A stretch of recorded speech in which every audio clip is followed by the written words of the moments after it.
구약 6권 마지막 12화입니다. 제목 피상적인 예배가 문제를 일으키다. 신학적 주제 같이 읽겠습니다. 시작. 하나님의 위대한 가치를 찬양하고 예배자에게 복을 가져다 줍니다. 여러분, 6권의 마지막, 성경 구약의 마지막 핵심 키워드가 오늘 보니까 피상적 예배예요. 우리 이 본문 우리 교재 마지막 부분에 나오는 내용이기도 하지만 히브리어로 구약의 마지막 단어가 뭔지 아세요? 마지막 단어가 저주예요. 저주로 끝나요.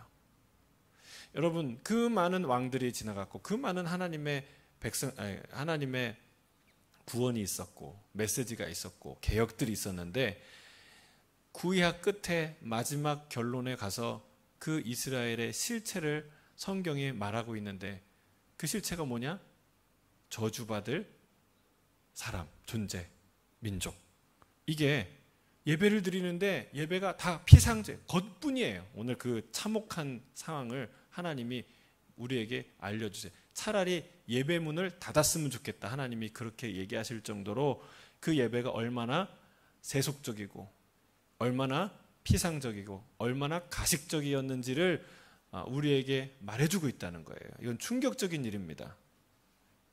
여러분, 그래서 여기 말라기를 읽어보면요, 하나님이 뭐라고 얘기하냐면 말라기 1장 첫 부분에 얘기하잖아요. 하나님은 내가 너희를 사랑한다 라고 말했는데 너희는 뭐라고 얘기한다고요?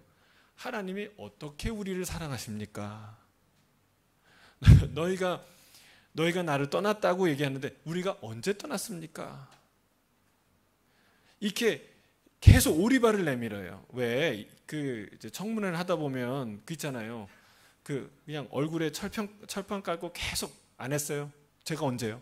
이렇게 얘기하는 사람처럼 여러분, 너는 하나님을 경멸하고 너는 하나님을 믿지 않고 너는 하나님을 따르지 않는다라고 말하는데 제가 언제요?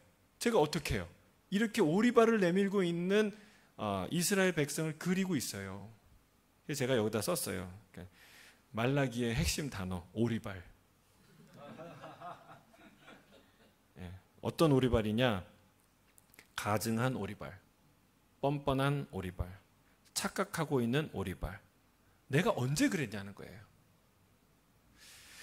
이 말라기는요, 말라기라는 사람이 기록한 것이 아니고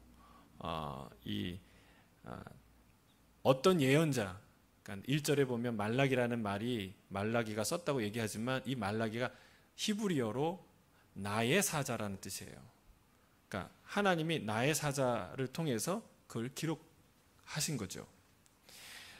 이 말라기는 이 예언자는 BC 5세기 후반에 활동했던, 그러니까 느헤미야가 성벽을 완성할 그 즈음에 활동했던 사람이에요. 제가 보기에는 여기 내용을 보면 성전이 있고 성전에서 예배를 드리는데 그 예배가 너무나 피상적인 예배, 가식적인 예배가 드려졌다는 것을 볼 때 포로가 귀환해서 스룹바벨이 성전을 짓기 시작해서 완성하지 않습니까? 그러니까 완성 이후, 그리고 느헤미야가 개혁하기 이전 그 기간이었을 가능성이 매우 높다. 자, 이 피상적인 예배가 그들의 영적 현실인 것을 우리가 볼 때 여러분, 우리의 예배, 우리의 삶, 우리의 신앙을 철저하게 돌아봐야 될 줄로 믿습니다. 여러분, 하나님이 과연 내가 하는 헌신과 내가 하는 예배, 나의 신앙은 정말 진심인가? 전심인가? 하나님이 받으실 만한 것인가? 여러분, 그것을 우리가 돌아봐야 한다는 거예요. 여기 교재에 보면 말콤 글래드의 아웃라이어 그 책 이야기로 시작하는데 이 이야기의 핵심 아이디어는 뭐냐면 어떤 분야의 전문가가 되려면 10,000시간을 투자해야 된다. 10,000시간의 법칙이에요. 어떤 분야에 그냥 책 하나 정도 읽고 내지는 뭐 강의 몇 개 듣고 전문가가 되는 게 아니라 적어도 10,000시간을 투자할 때 그때 그 분야의 전문가라고 할 수 있다. 네. 그래서 여기 얘기하는 거예요. 그 운동선수를 좋아한다면 성실하다, 열정적이다, 열심이다는 말로 그를 묘사할 수 있을 것입니다. 왜냐하면 그들은 적어도 수영선수는 10,000시간만 수영하겠습니까? 그 이상도 수영을 하죠. 우리가 예배자로서, 그러니까 예배자로서의 전문성, 예배자로서의 성실성을 우리가 돌아봤을 때 우리가 과연 하나님께 그런 진심 어린 성심으로 하나님께 나가는 그런 예배자인가를 우리가 돌아봐야 된다는 사실이에요. 내 직업은, 내 잡은 그렇게 10,000시간을 투자하는데 하나님의 예배는, 하나님의 말씀은, 하나님과의 관계는 그런 진짜 퀄리티 있는 나의 시간과 열정이 투자되느냐는 거예요. 여러분, 반드시 가치 있는 곳에는 시간을 투자하게 돼 있어요. 반드시 내가 소중하게 여기는 데에는요, 내 열정을 투자하게 돼 있어요. 그거 없이 거저 얻기를 원하면 그건 도둑심포죠. 그러니까 오늘 그 얘기를 하는 거예요. 얼마나 이 이스라엘 백성이 도둑심포로 하나님을 예배하고 경배했는가의 그 허상들이, 실상들이 다 드러나는 것입니다. 자, 첫 번째, 피상적인 예배는 하나님의 위대함을 하찮게 만듭니다. 말라기 1장 6절에서 14절 같이 읽겠습니다. 시작. 내 이름을 멸시하는 제사장들이다. 나 만군의 여호와가 너희에게 이르기를 아들은 그 아버지를, 종은 그 주인을 공경하나니 내가 아버지일진데 나를 공경함이 어디 있느냐? 내가 주인일진데 나를 두려워함이 어디 있느냐 하나 너희는 이르기를 우리가 어떻게 주의 이름을 멸시하였나이까 하는도다. 너희가 더러운 떡을 나의 제단에 드리고도 말하기를 우리가 어떻게 주를 더럽게 하였나이까 하는도다. 이는 너희가 여호와의 식탁은 경멸히 여길 것이라 말하기 때문이라. 만군의 여호와가 이르노라. 너희가 눈먼 희생제물을 바치는 것이 어찌 악하지 아니하며 저는 것 병든 것을 드리는 것이 어찌 악하지 아니하냐. 이제 그것을 너희 총독에게 드려보라. 그가 너를 기뻐하겠으며 너를 받아주겠느냐. 만군의 여호와가 이르노라. 너희는 나 하나님께 은혜를 구하면서 우리를 불쌍히 여기소서 하여 보라. 너희가 이같이 행하였으니 내가 너희 중 하나인들 받겠느냐. 자,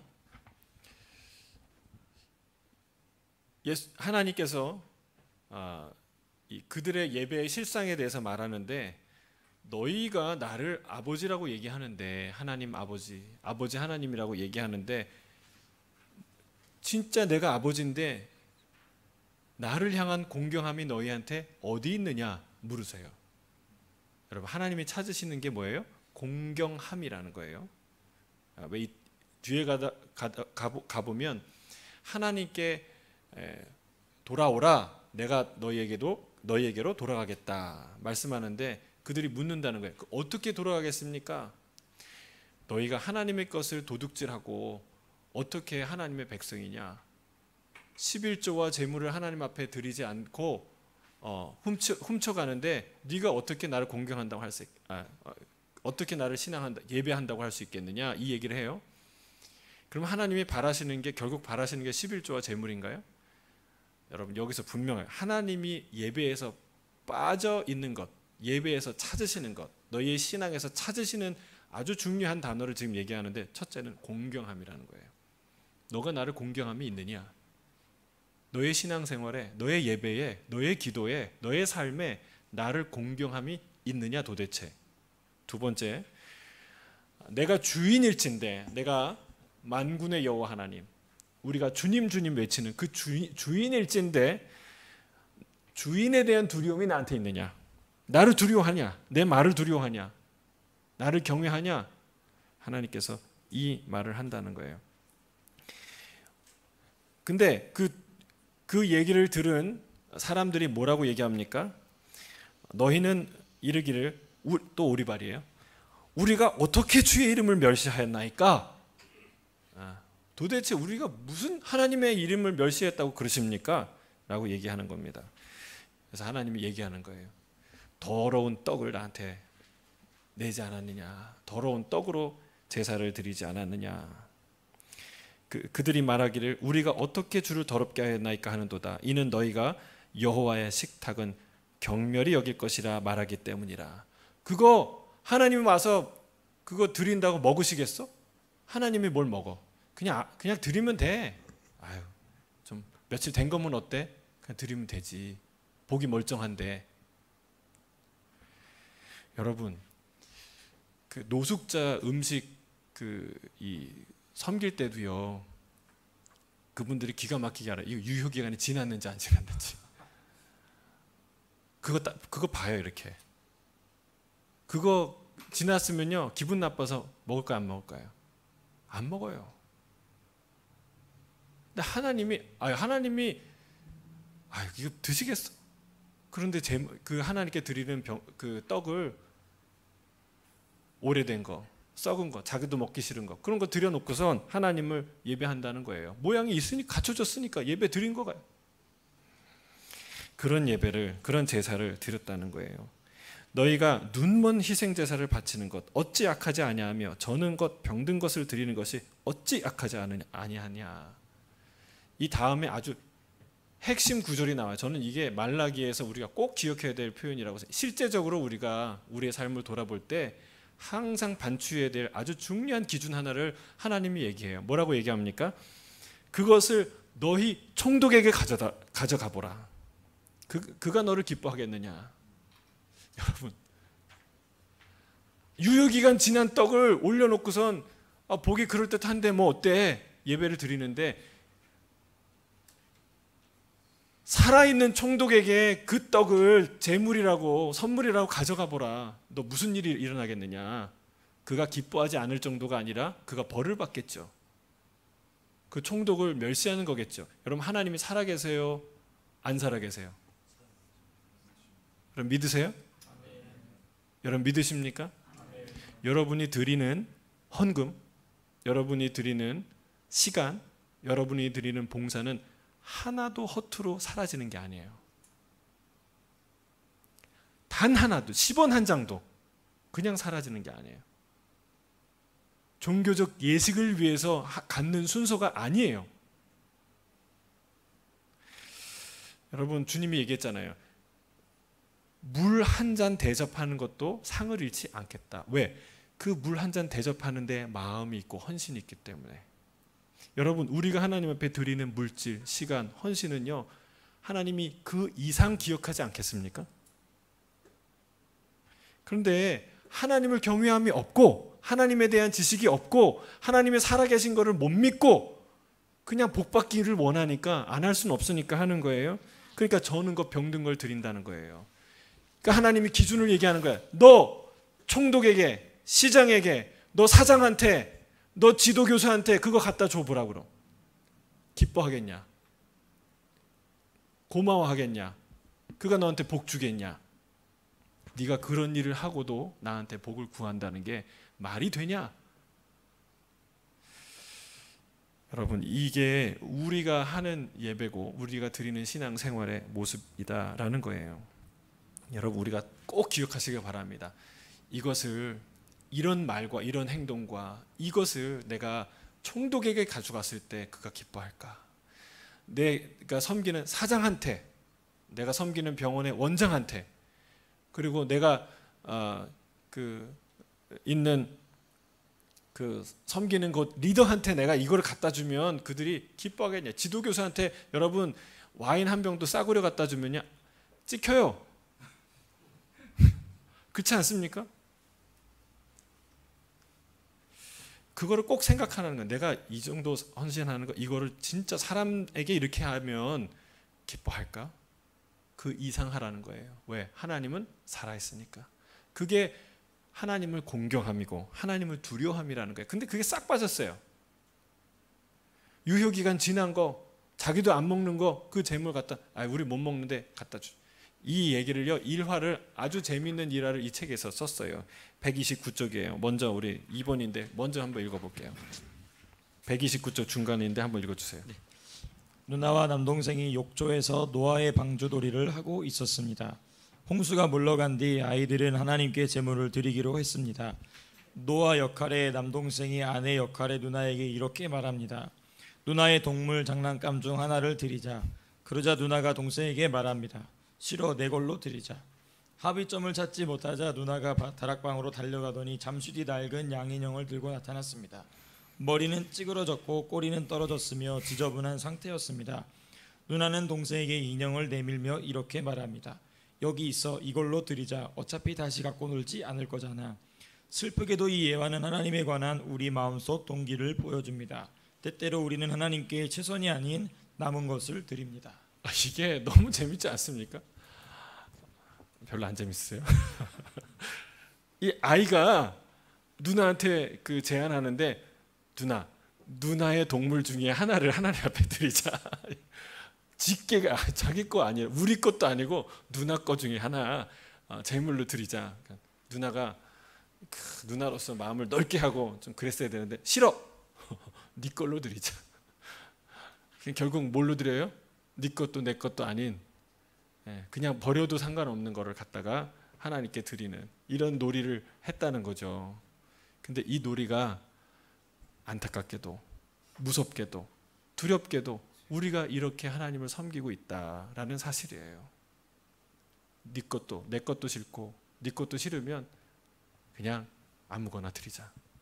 여러분, 이게 하나님을 섬기는 우리의 모습인데, 여러분 이 모습을 하나님이 보시고 얼마나 탄식하시겠어요? 얼마나 가슴이 아프시겠어요? 얼마나 화가 치밀어 오르겠어요? 자, 10절부터 14절까지 계속 읽겠습니다. 시작. 만군의 여호와가 이르노라. 너희가 내 제단 위에 헛되이 불사르지 못하게 하기 위하여 너희 중에 성전문을 닫을 자가 있었으면 좋겠도다. 내가 너희를 기뻐하지 아니하며 너희가 손으로 드리는 것을 받지도 아니하리라. 만군의 여호와가 이르노라. 해 뜨는 곳에서부터 해 지는 곳까지의 이방 민족 중에서 내 이름이 크게 될 것이라.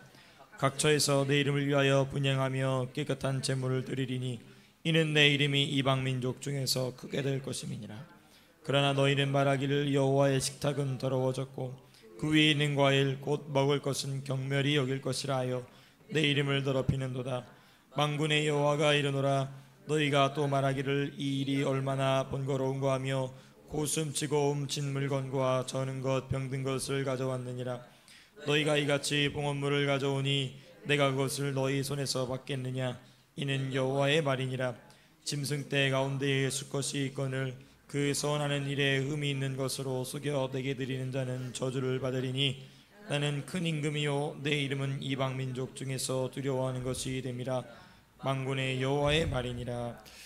여러분, 이게 저는 것 병든 것 아무거나 드리는 건 왜 그럴까요? 하나님을 몰라서 그래요.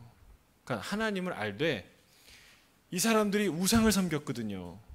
근데 우상은요 살아있는 사람과 달라요. 자기가 시어머니를 모시거나 자기 아버지 어머니를 노부모를 모실 때 이렇게 대접하는 거랑 우상을 섬기는데 우상 앞에 드리는 거랑 달라요. 사실은 여러분, 우상에 돈을 많이 쓰고 정성을 많이 하는 것 같지만 우상 앞에 어떤 이 음식을 줍니까? 뭐 한 그릇에 1,000,000원짜리 그 음식을 줍니까? 그런 거 아니에요. 그냥 쌀 몇 알, 그렇죠? 드릴 만한 거 그냥 대충 드리는 거예요. 거기다가 잠시 빌긴 하지만 여러분, 왜 그래요? 그 사람도 우상에 대해서 큰 기대가 없어요. 우상이 어떤 존재인지도 모르고 얼마나 고마운지 얼마나 위대한지도 모르는데 화만 면하면 돼요. 그 사람은 복만 받으면 돼요. 그러니까 우상한테 적당히 적선하는 거예요. 여러분, 근데 우리 하나님을 그 따위로 그 정도로 하나님을 섬긴다는 것은 큰 실수하는 거예요. 아주 큰 실수하는 거예요. 왜 그럴까요? 제가 좀 아까도 말했지만 사장한테, 교수님한테, 총독한테 잘 보인다고 선물을 가져갔는데 저는 거 병든 거 썩은 거를 가져다 줬어요. 그럼 어떻게 될까요? 아, 이 사람 좀 이상한 사람이네. 그리고 그냥 지나가요? 아니죠. 찍혀요. 이 괘씸한 사람 같으니라고. 이런 자기도 먹지 않은 걸 선물로 주네?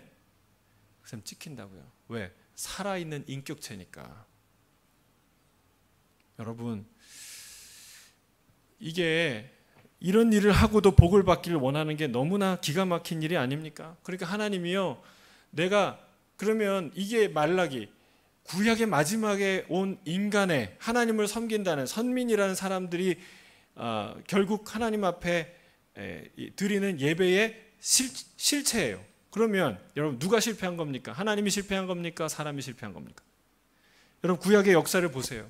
하나님이 인간에게 선을 행하셨어요? 아니면 악을 행하셨어요?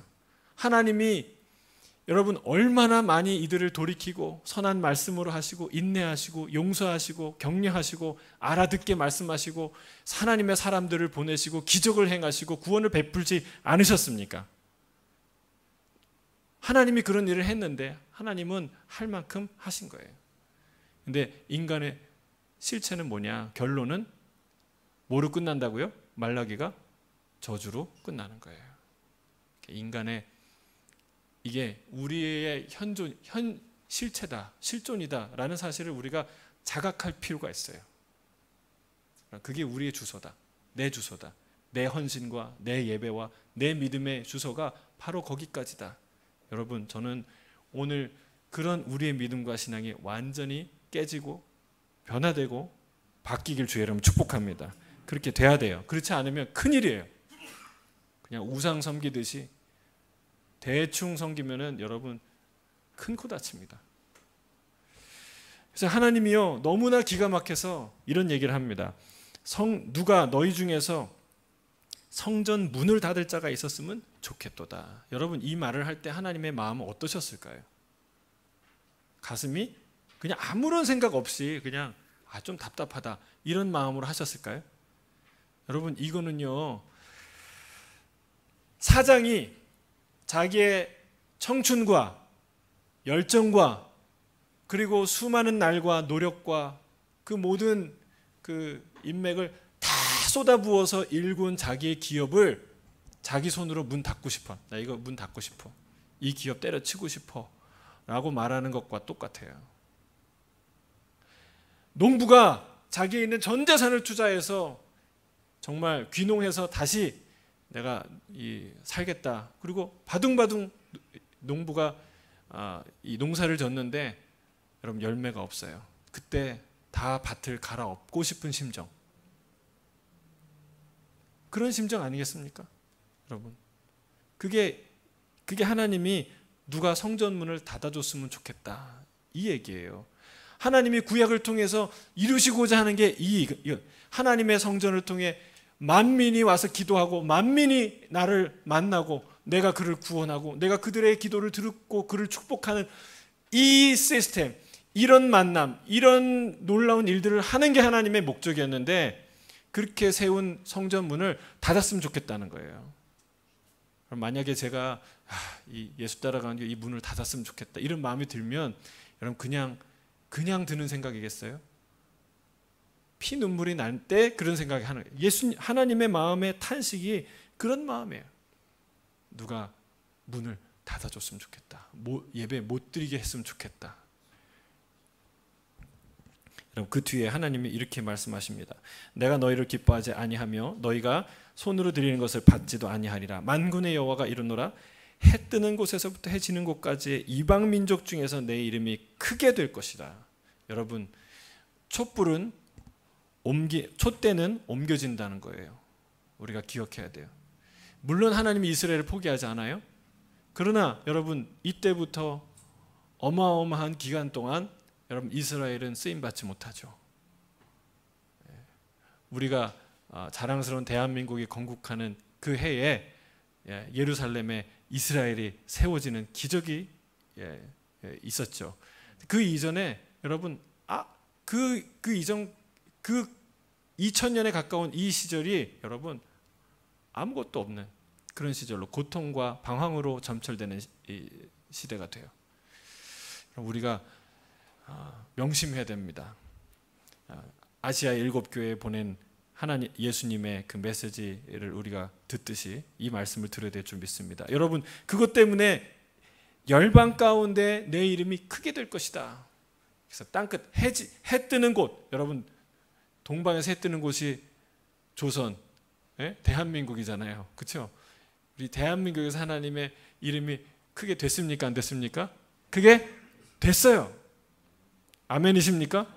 별로 감동이 없으신데 여러분 이게 얼마나 큰 감동이고 얼마나 큰 축복인지 몰라요. 여러분 대한민국은 자동차나 반도체 수출하기 위해서 하나님이 세우신 나라가 아니라 복음을 수출하기 위해서 하나님의 영광을 선포하기 위해서 세우신 나라인 줄 믿습니다.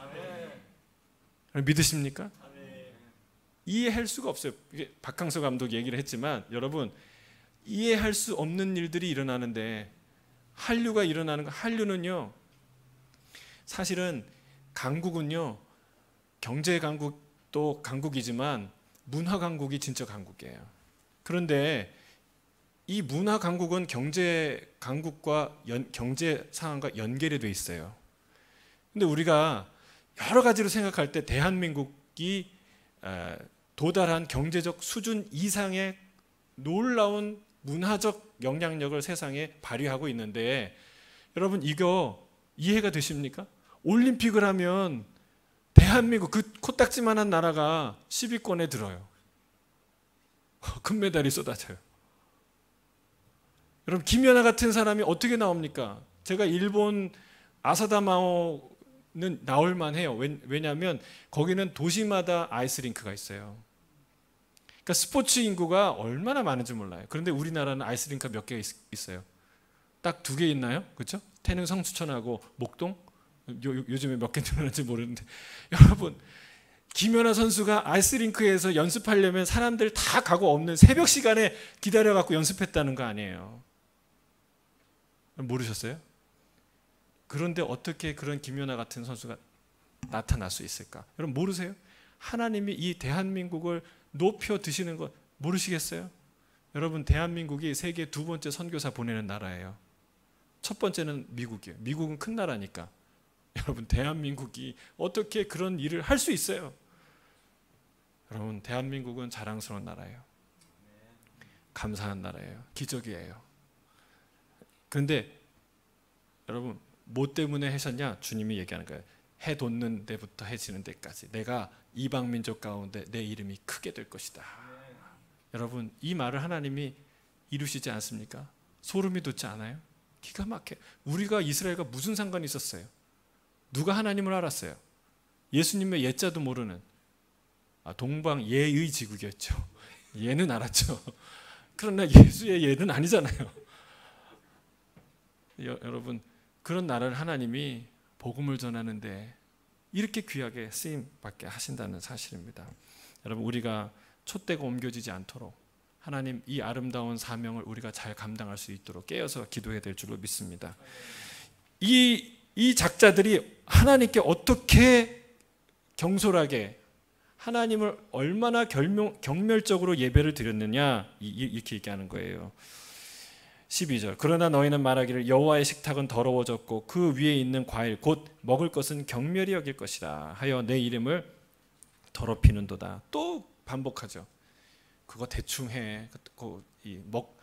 보기만 좋으면 돼. 아유 괜찮아. 이건 정말 저주를 받을 생각인 거예요. 태도인 거예요. 13절 만군의 여호와가 일어나 너희는 또 말하기를 이 일이 얼마나 번거로운고 하며 콧웃음을 치고 여러분이 우리가 하나님 앞에 콧웃음 치는 거, 하나님 경멸하는 거, 하나님 무시하는 거, 하나님 다 기억하세요. 하나님 속 좁은 분이 아니라 하나님이 속 좁아서 그런 게 아니라 여러분 참고 계시는 거예요. 하나님 그거 다 아시는 거예요. 하나님이 우리가 그 콧웃음 칠 만한 대상이 아니라는 거예요. 근데 우리가 인간들은 하나님을 향해서 그 굉장히 번거로운데 야 그런 거 그렇게 해서 뭐해? 네. 훔친 물건과 저는 것 병든 것 가져왔느니라. 그래서 여러분 우리가 하나님께 봉사할 때 어떻게 됩니까? 야 그거 대충 해 이렇게 해야 되겠어요? 그렇게 한 분들은 다 회개하시길 주의 이름 축복합니다. 네. 저도 회개했어요. 이 말씀 준비하면서 내가 정말 최고의 것을 드리나 신선한 것을 드리나 가장 아름다운 것을 내가 드리나. 여러분 하나님 앞에서 이 귀차니즘처럼 또 큰 죄가 없다는 거예요. 하나님께 최고의 것을 드리길 주의 이름으로 축복합니다.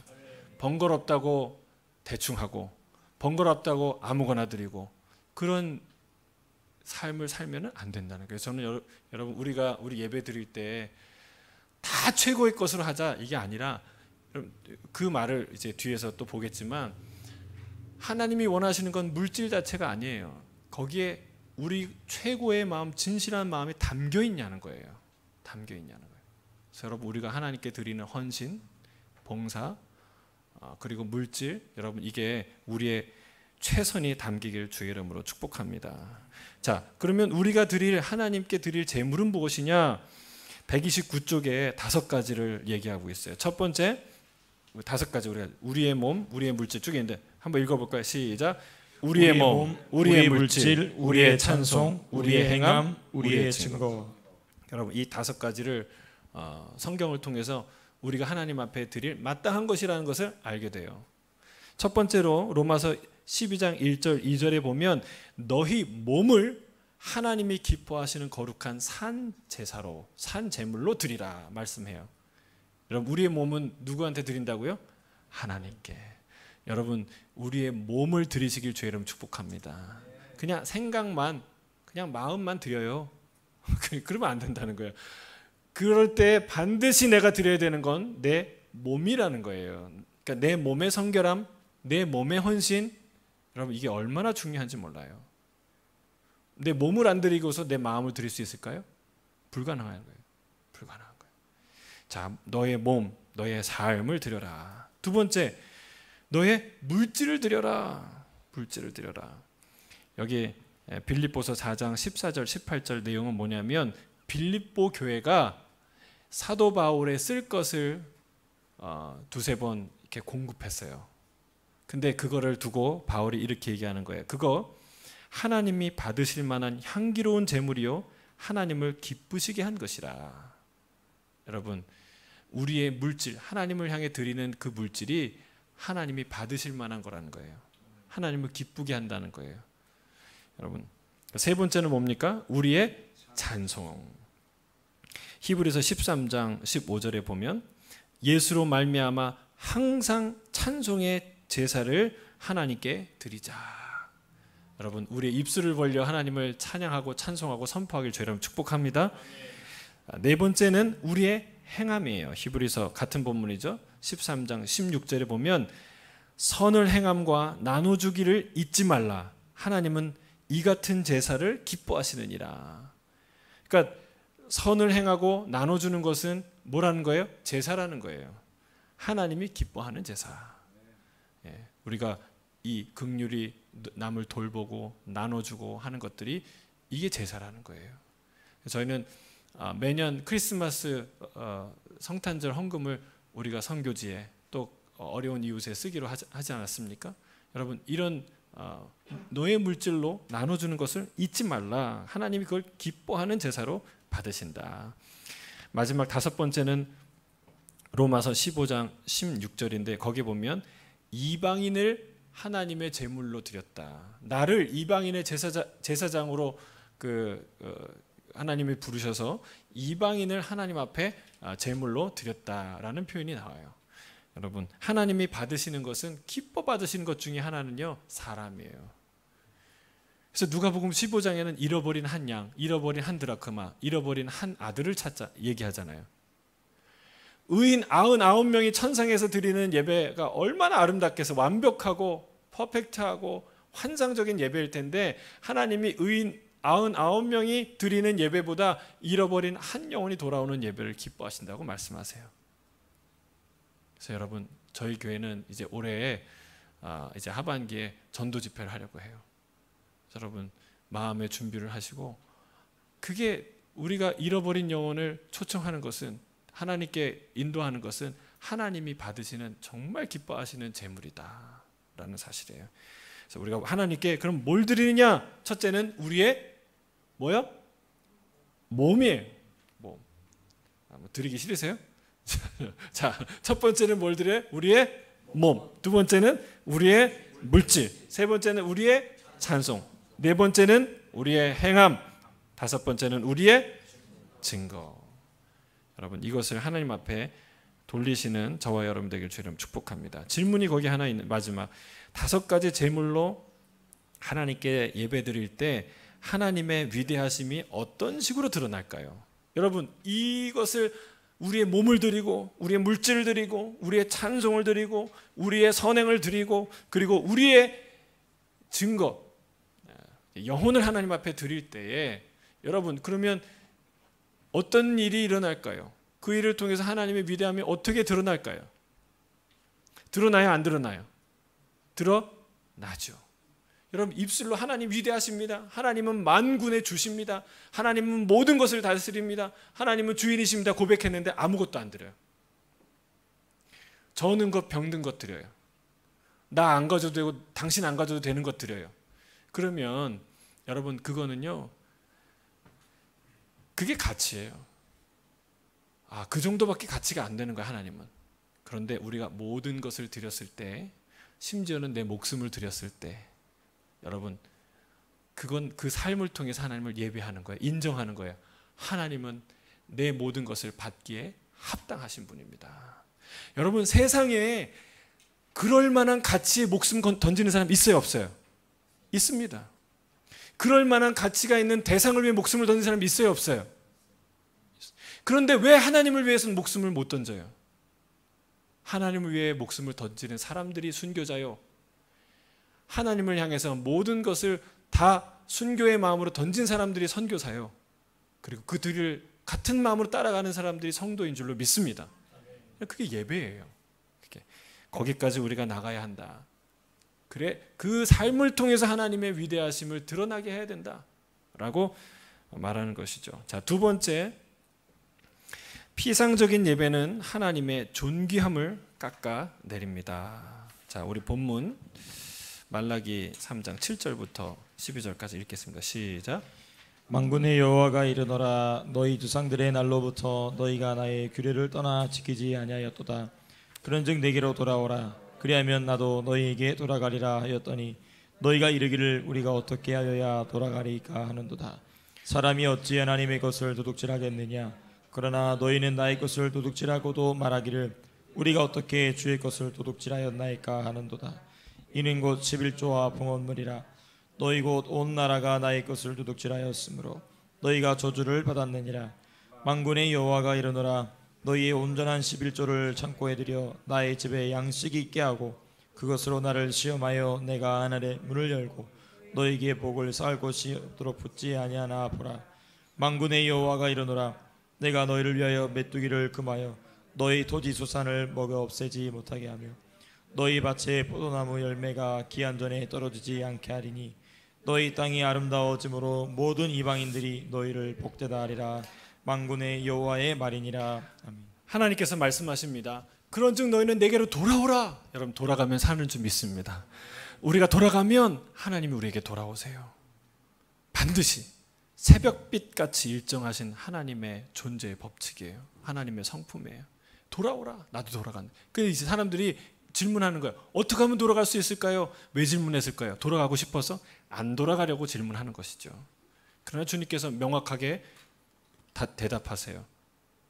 너 사람이 어찌 하나님의 것을 도둑질하겠느냐?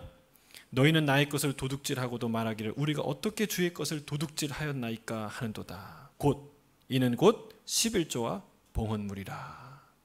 여러분, 하나님의 것을 하나님께 드리라고 예수님이 말씀하지 않았습니까? 하나님께 드려야 될 마땅한 11조가 봉헌물을 드리지 않았다는 거예요.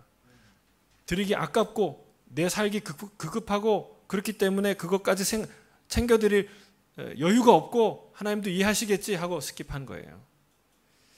여러분, 그래서 하나님이 말씀하세요.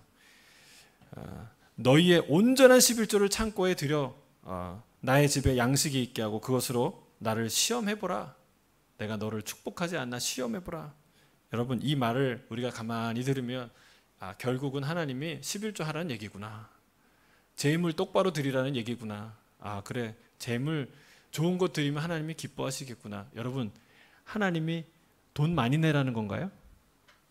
하나님이 좀 비싼 양, 같은 양을 드리더라도 좀 질 좋은 양 내라는 얘기인가요? 하나님이 그 재물에 관한 이야기를 하시는 건가요? 여러분, 그걸 하나님이 여기에서 찾고자 하는 강조하고자 하는 예배의 핵심, 너희가 갖지 못한 예배의 핵심 가치가 뭐라고 얘기했어요? 아까 공경함, 두려워함이에요.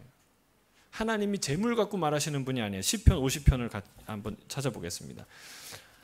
이거를 잊어버리면 안 돼요. 하나님이 우리한테 절대로 물질을 요구하시는 분 아니에요. 하나님이 물질이 없어서 하나님의 일 못하시는 분 아니에요. 하나님을 착각해도 대단히 착각하는 거예요. 자, 시편 50편 8절이에요. 8절부터 13절까지예요. 같이 읽겠습니다. 시작.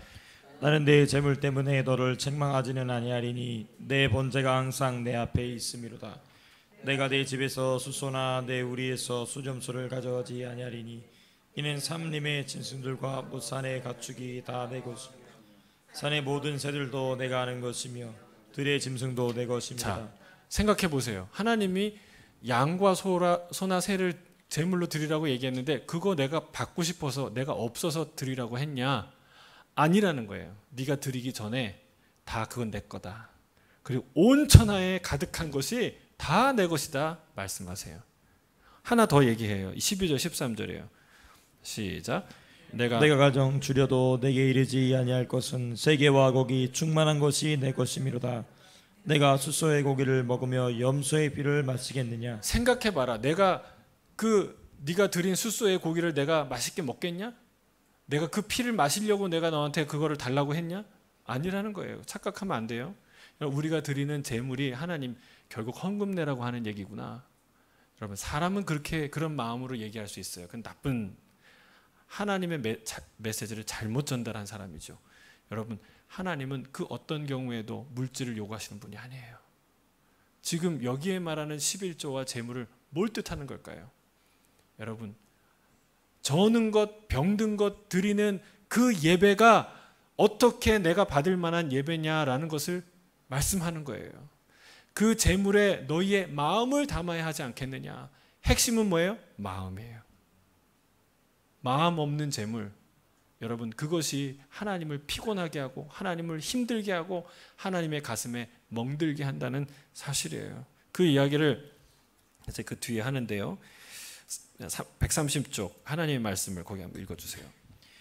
하나님의 말씀을 들은 이스라엘 백성들이 하나님과 화해할 수 있는 길을 보여달라고 요청했습니다. 우리가 어떻게 하여야 돌아가리까? 그러나 그들의 질문은 진실하지 않았습니다. 그들은 하나님께 돌아오고자 하는 열망을 표현한 것이 아닙니다. 오히려 애초에 떠난 적이 없다고 말하는 것입니다. 어쨌든 그들은 여전히 하나님께 제물을 드리고 있었기 때문입니다. 한술 더 뜨는 거죠. 저희가 돌아가지 않겠다가 아니라 떠난 적이 없다 얘기하는 거예요.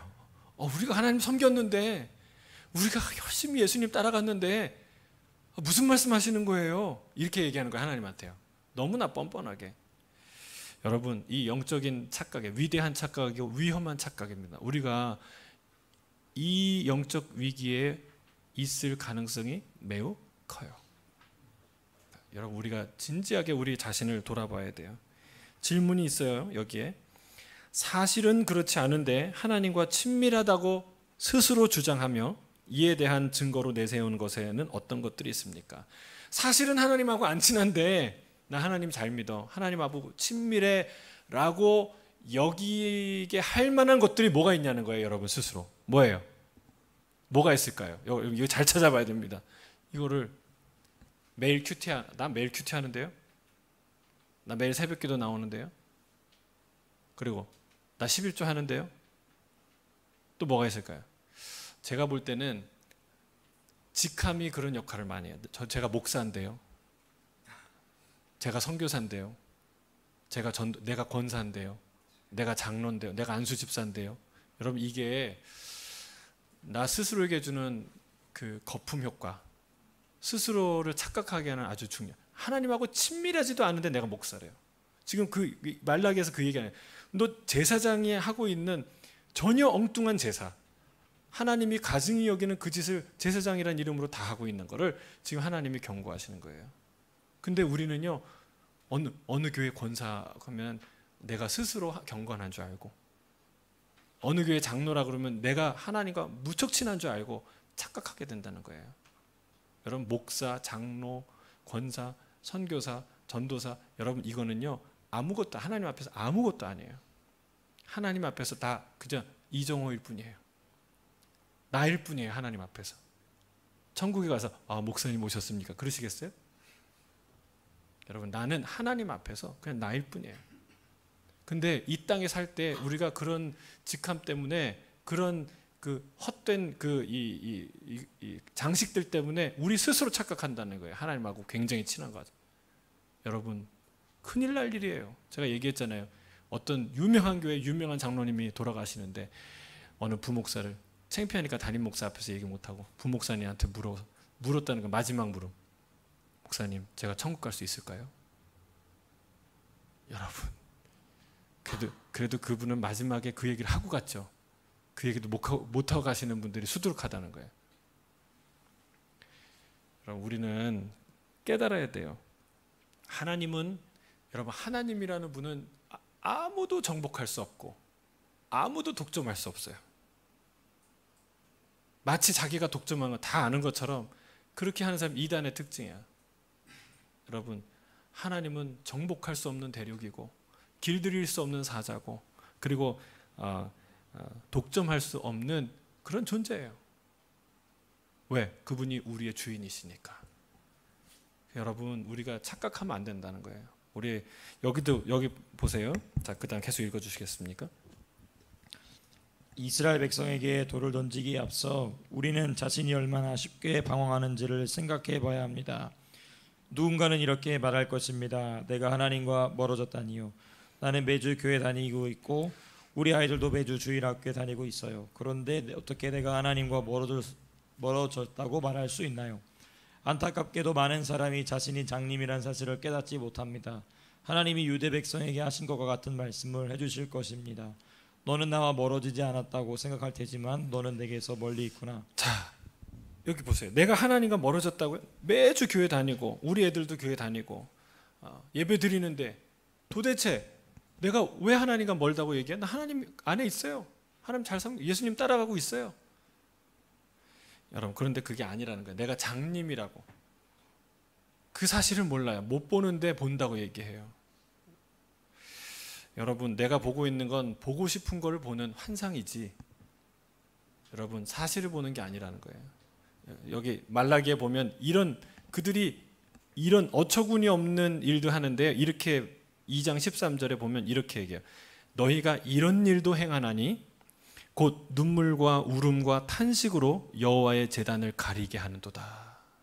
이게 무슨 말이에요? 눈물과 울음과 탄식으로 여러분 주님 앞에 나아가면은 잘한 거 아니에요? 회개해야 되는 거 아니에요? 근데 이게 그걸 의미하는 게 아니고 하나님 우리가 하나님의 선민임에도 불구하고 이런 수치와 모욕을 당하고 그리고 이제 다시 우리의 예루살렘으로 돌아왔는데 하나님 이 형편은 아직도 우리가 도둑 맞은 것처럼 성문이 불타 있고 성벽은 무너져 있고 우리의 생활은 찢어지게 가난하고 그럼 우는 거예요. 통탄. 하나님 과연 살아계십니까? 마치 자기가 하나님을 잘 믿는 사람처럼 마치 자기가 하나님과 굉장히 가까운 사람처럼. 근데 그 얘기를 하는 건 그 사람 자유인데 하나님이 그 얘기를 들으시면서 너무나 웃긴 거예요. 예배는 저는 것 병든 것 드리는데 가증한 제사를 드리면서 그들은 입으로 이렇게 눈물과 울음과 탄식으로 하나님 앞에 그런 자기가 마치 훌륭한 신앙인인 것처럼 그렇게 제단을 가린다는 거예요. 여러분 이거 우리가 하는 행동 아닙니까? 우리가 장님이라는 사실을 모르고 있는 거예요. 대단히 잘 믿는 것처럼. 그렇지 않다. 계속 읽어주세요.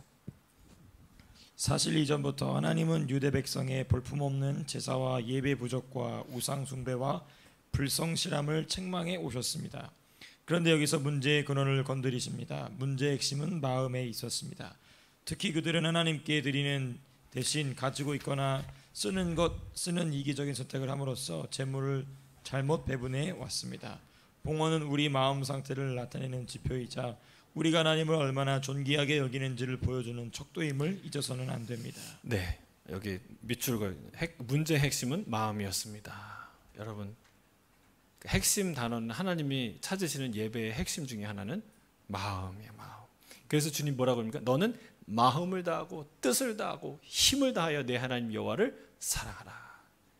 그럼 이게 크고 첫째 되는 계명이에요. 하나님 율법이에요. 하나님 메시지예요. 그래서 여러분 우리의 마음을 다해야 될 줄로 믿습니다. 여러분 그래서 제가 계속해서 강조하는 게 통독, 성경 읽어야 된다. 크리스찬 예수님 따라간다는데 예수님이 무슨 얘기 하셨는지 몰라요. 여러분 성경 안 읽을 때는 다 아는 것 같아요. 제가 그러잖아요. 저도 성경 안 읽을 때는 신구약을 다 아는 것 같아. 근데 성경을 읽으면 이런 말도 있었나? 하나님이 이런 말씀도 하셨나? 여러분 우리가 인생을 그렇게 산다니까요. 성경을 안 읽으면서 하나님을 따라간대요. 주님의 말씀을 이렇게 여러분 피 흘리면서 만들어진 성경이에요. 전수된 성경이에요. 이 성경이 그냥 온 게 아니에요. 수많은 값을 치르고 준 성경인데 이 성경을 옆에 끼고서 한 번도 펼치지 않고 하나님 말씀을 사랑한대요. 제가 얘기하는 거예요. 그래서 우리가 성경 읽는 성도가 돼야 되고 성경 말씀을 암송하는 가정이 돼야 된다는 사실이에요. 매일매일 큐티하는 그런 순이 되어야 된다는 사실입니다. 자녀 교육, 신앙 전수 해야 돼요. 여러분 그거 교회 보내면 됐지. 이 정도로 여러분 교회 다니면 이 얘기하는 게 정말 진심을 하나님 앞에 드리는 거냐, 전심을 드리는 거냐, 아니면 피상적인 예배를 드리는 것이냐. 우리 마음을 드려야 될 줄로 믿습니다. 자, 넘어가서 하나님께서 이 11조를 드리고 나서 나를 시험하여 보라 라고 말을 하는데, 자 132조, 자, 세 가지. 그렇게 하나님 앞에 전심으로 내가 드릴까 말까 그 마음을 깨뜨리고 나의 소중한 것을 하나님 앞에 드렸을 때에 여러분 어떤 걸 경험합니까? 이 세 가지예요. 첫 번째, 겸손하고 신실하게 예배드리면서 하나님의 명령에 순종한다면 우리를 위해 역사하시는 하나님을 보게 될 것입니다. 이것은 하나님이 즉각적으로 보상해 주시거나 재정적으로 채워주신다는 뜻은 아닙니다. 그러나 재정적인 면에서 하나님께 의지한다면 분명히 주님이 주시는 복을 누리게 될 것입니다. 우리가 하나님을 의지하면, 우리가 진짜로 하나님께 의지해서 내 주머니를 열고 깨뜨리고 하나님 앞에 헌신할 때 하나님은 우리의 삶을 책임져 주십니다. 아멘이십니까? 아멘이야. 자, 두 번째요. 같이 읽어볼까요? 시작. 우리를 규정하는 것은 우리가 가진 노력해서 뒀다고 생각하는 것들이 아닙니다. 하나님이 주신 자원들을 가지고 무슨 일을 했는가가 우리를 규정합니다. 자, 이것도 굉장히 중요한 말이에요. 우리를 규정하는 건 내가 얼만큼 가지고 있느냐가 아니라 내가 가진 것으로 무엇을 했느냐가 나를 규정한다는 거예요. 그럼 아멘이십니까? 우리가 열심히 일을 해갖고 100억을 벌었어요. 그리고 주님 부르심을 받았어요. 그러면은 100억 번 인생일까요? 아니에요. 그렇지 않습니다. 여러분, 주님이 남은 것이 아니라 쓴 것이 남은 것이다 라고 말하는 거예요. 얼마를 썼든 무엇을 위해서 썼고 그 쓴 것을 통해서 무엇을 남겼느냐가 실제로 내게 남겨진 것이다 라는 거예요. 이 어리석은 부자, 누가복음 12장에 나온 어리석은 부자 얘기가 이 얘기입니다. 올해는 풍년이 돼서 이 곡식을 가둘 데가 없네. 창고를 더 크게 져야지. 더 크게 졌어요. 이제 됐겠다. 근데 그날 하나님 부르세요. 주님이 얘기합니다. 뭐라고 해요? 자기를 위하여 재물을 쌓아두고 하나님께 대하여 부여하지 못한 자가 이와 같으니라. 여러분, 우리가 갖고 있는 물질을 하나님 앞에 드릴 때 여러분 그거는요 하나님 앞에 쓰는 거예요. 그리고 그 과정을 통해서 어떤 부가가치가 창출이 돼요? 여러분, 하나님의 기쁨, 하나님의 축복, 여러분 그것이 생기는 거예요. 여러분, 우리가 드리는 헌금은 다 그냥 사라지는 게 아니고 우리가 투자할 수 있는 가장 확실하고 가장 놀라운 투자인 줄 믿습니다. 우리의 헌금은 반드시 천국에 하나님께 상달돼요. 다이렉트로 가게 되는 거예요. 자, 그 다음에 세 번째요. 시작. 본문에서 우리는 백성들이 신실하지 않을 때조차 하나님은 언약을 신실하게 지키시는 분임을 볼 수 있습니다. 네, 거기까지. 자, 백성들은 신실하게 지키지 않지만 하나님은 끝까지 교회 문을, 성전의 문을 안 닫으시죠. 그렇죠? 그리고 그 예배를 받으시죠. 그리고 이제 400년의 기간을 통해서 하나님이 준비하시고 주님의 아들을 보내주시죠. 끝까지 언약을 신실하게 지키시는 분이라는 거예요. 그래서 나를 시험해 보라. 그래서 여러분, 이게 우리가 11조를 드리면 하나님 물질적인 축복을 주시겠다, 주시지 않겠나, 이런 시험이라는 얘기가 아니에요. 이 시험 해보라는 거는 너가 물질적 시험을 축복을 주겠다는 하나님의 약속이기도 하지만, 그 전에 이 메시지의 중심은 뭐냐면 진짜 하나님 살아계신 건 맞나? 시험해 보라는 거예요. 여러분, 시험해 보시길 바랍니다. 하나님 살아계신 건 맞아요? 정말 맞아요? 나의 하나님 맞아요? 축복의 하나님 맞아요? 베레아 사람들이 그렇게 했다는 거예요.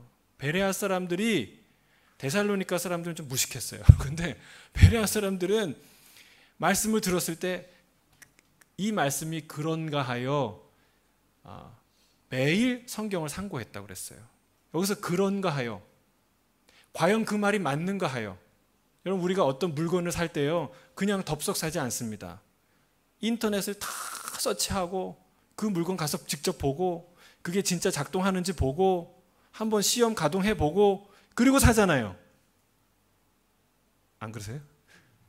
덥석 사는 거 아니에요. 특히 고가일 때 여러분, 내 인생과 마음을 쏟아붓는 그런 대상인데 여러분 그냥 덥석 믿겠어요? 아니에요. 그런데 그거 안 한다?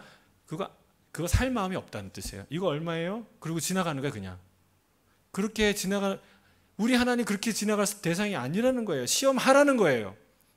이게 그런가 하여 진짜 맞는지, 하나님이 살아계신지, 하나님이 축복의 하나님 맞는지, 하나님 전능하신 분 맞는지 여러분 시험해 보라는 거예요. 하나님 살아계세요. 여러분, 하나님 반드시 응답할 줄로 믿습니다. 오늘 말씀이 많이 긴데 마지막으로 4장 1절에서 3절, 피상적인 예배는 심판을 받아 마땅합니다. 같이 읽겠습니다. 시작. 만군의 여호와가 이르노라. 보라, 영광로 불진 날이 이르리니 교만한 자와 악을 행하는 자는 다 지푸리같이 같으시오. 그 이르는 날에 그들을 살라 그 뿌리는 가지 남기지 아니할 것이로되 내 이름을 경외하는 너희에게는 공의로운 해가 떠올라서 치료하는 광선을 비추리니 너희가 나가서 성간에서 나온 송아지같이 뛰리라. 또 너희가 악인을 밟을 것이니 그들이 내가 정한 날에 너희 발바닥 밑에 재와 같으리라. 만군의 여호와의 말이니라. 너희는 내가 호렙에서 온 이스라엘을 위하여 내 종 모세에게 명령한 법 곧 율례와 법도를 기억하라. 보라, 여호와의 크고 뜨거운 날이 이르기 전에 내가 선지자 엘리야를 너희에게 보내리니 그가 아버지의 마음을 돌이키게 하고 자녀의 마음을 그들의 아버지에게로 돌이키게 하리라. 돌이키지 아니하면 두렵건대 내가 와서 저주로 그 땅을 칠까 하노라 하시니라. 자, 마지막 날, 어떤 날입니까? 여호와의 날인데 용광로 불과 같은 날, 그런 날이 오게 될 거라는 거예요. 그때 극명하게 운명이 갈리는 두 종류의 사람이 있어요. 하나님을 경외하는 자, 하나님을 멸시하는 자. 여러분, 이 말라기는 분명하게 이 두 부류를 나눠줘요. 하나님을 경멸하는 자는 어떻게 된다고 그랬어요? 여기 봅니까? 지푸라기 같이 탈 것이다. 내가 그 뿌리와 가지를 남기지 않을 것이다. 여러분, 지금은 뿌리가 있고 가지가 있고 열매를 맺는 것 같이 번성한 것 같은데 하나님의 그 날에는 흔적도 없이 다 뽑혀서 다 태워짐을 당할 거라는 거예요. 반대로 하나님을 경외하는 사람은 어떤 삶을 살아요? 하나님을 경외하는 자는 그때 내 이름을 경외하는 너희에게는 공의로운 해가 떠올라서 치료하는 광선을 비추리니 너희가 나가 외양간에서 나온 송아지같이 뛰리라. 할렐루야. 여러분, 공의로운 해가 떠올라서 치료하는 광선이 우리에게 임하고 우리가 회복되고, 그래서 외양간에서 나가서 뛰는 어린 송아지처럼 주님 앞에서 뛰며 예배하는 자가 될 줄로 믿습니다. 여러분, 여기에 공의로운 해가 누구를 뜻합니까? 무엇을 뜻합니까? 공의의 해기도 하지만 예수 그리스도를 뜻해요. 뒤에 이제 설명이 나오는데 사가랴, 세례 요한을 잉태했던 사가랴가 천사의 그 이야기를 듣고 믿지 못했다가 벙어리가 되는 일을 당하죠. 그리고 그가 입을 열자마자 했던 게 하나님을 향한 찬송인데 그 찬송 가운데 이 구절이 나오는 거예요. 공의의 해가 떠오를 것이다. 이 아이여 하고 예언을 하는데 이 아이가 주의 길을 앞서서 예배하게 될 것이고, 그리고 공의로운 해가 떠올라서 흑암 가운데 있는 사람들 가운데 비출 것이다. 이 공의로운 해가 누구예요? 예수 그리스도. 여러분, 구약의 마지막 단어는 저주로 끝나는데 신약의 첫 단어는 뭘로 시작해요? 복으로 시작해요. 예? 복음의 복. 여러분 저주를 복으로 바꾸는 그 사이에 누가 있습니까? 예수 그리스도. 여러분, 저주받아서 마땅히 죽을 피상적인 예배를 드릴 수밖에 없는 그 많은 은혜와 사랑을 받고도 여전히 저는 것, 병든 것, 썩은 떡으로 하나님 앞에 예배드리는 그 거짓된 예배자일 수밖에 없는 우리를 여러분 진실한 예배자로 바꾸시는 분 누구예요? 예수 그리스도. 여러분, 우리가 이 십자가를 의지하지 않고는 결단코 하나님이 기뻐하신 예배자로 나갈 수 없다라는 사실을 우리가 기억하게 되시길 바랍니다. 우리가 함께 기도하겠습니다.